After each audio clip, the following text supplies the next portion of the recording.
আপনারা দেখছেন tree of knowledge, the home of trendy content.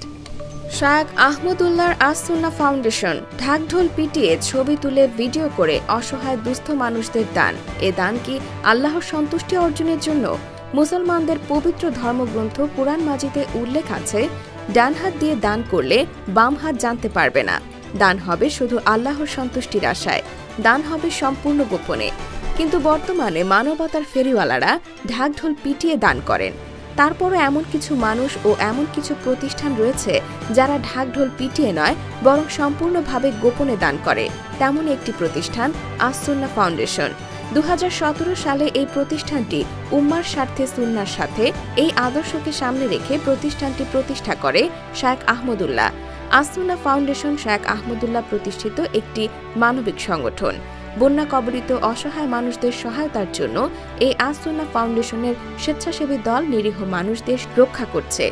শুধু তাই নয়, ইতিমধ্যে এই আস-সুন্নাহ ফাউন্ডেশন খেজুর, চিনি, লবণ, শুকনো খাবার সহ বিভিন্ন ধরনের খাবার সামগ্রী ত্রাণ হিসেবে পৌঁছে দিয়েছে এবং দিচ্ছে এই আস-সুন্নাহ ফাউন্ডেশনের স্বেচ্ছাসেবক দল। জানা গেছে, এই আস-সুন্নাহ ফাউন্ডেশন বন্যা দুর্গত এলাকায় 100 কোটি টাকারও বেশি ত্রাণ বিতরণ করেছেন। সোমবার 26শে আগস্ট নিজের ফেসবুক পেজে লাইভে শায়েখ আহমদুল্লাহ বলেন, 1,60,000 পরিবারের জন্য খাবারের আয়োজন সহ আরও 5,000 পরিবারের জন্য থাকবে পুনর্বাসন কার্যক্রম। বন্যা পরবর্তী পুনর্বাসনে দেওয়া হবে টিন ও নগদ টাকা।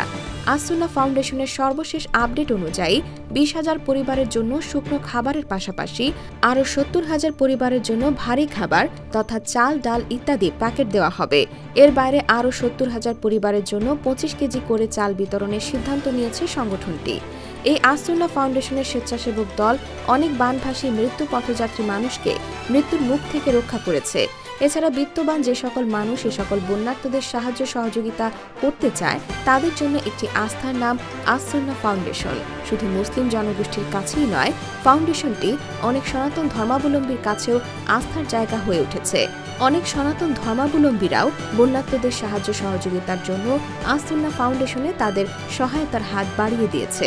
আস-সুন্নাহ ফাউন্ডেশনটি ধর্ম, বর্ণ নির্বিশেষে সাধারণ মানুষের কাছে একটি আস্থার জায়গা হয়ে উঠেছে।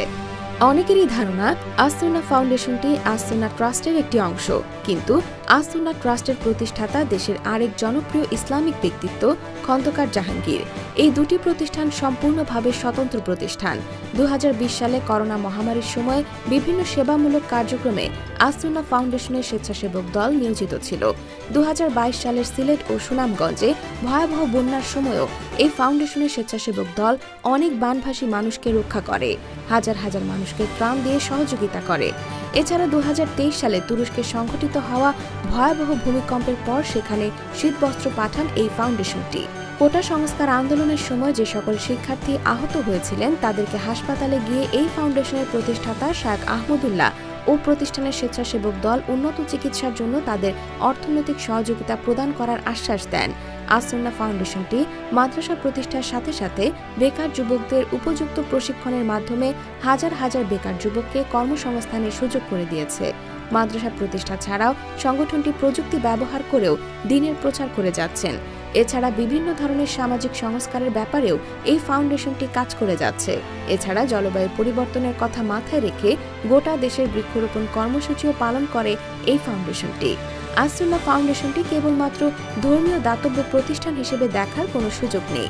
কেবলমাত্র ধর্মকে প্রচার প্রসার নয়, বরং এই ফাউন্ডেশনটি সমাজ সংস্কার, অর্থনৈতিক উন্নয়ন, বেকারত্ব দূরীকরণ এছাড়াও দেশের জলবায়ু রক্ষায় বৃক্ষরোপণ কাজে গুরুত্বপূর্ণ ভূমিকা পালন করেন।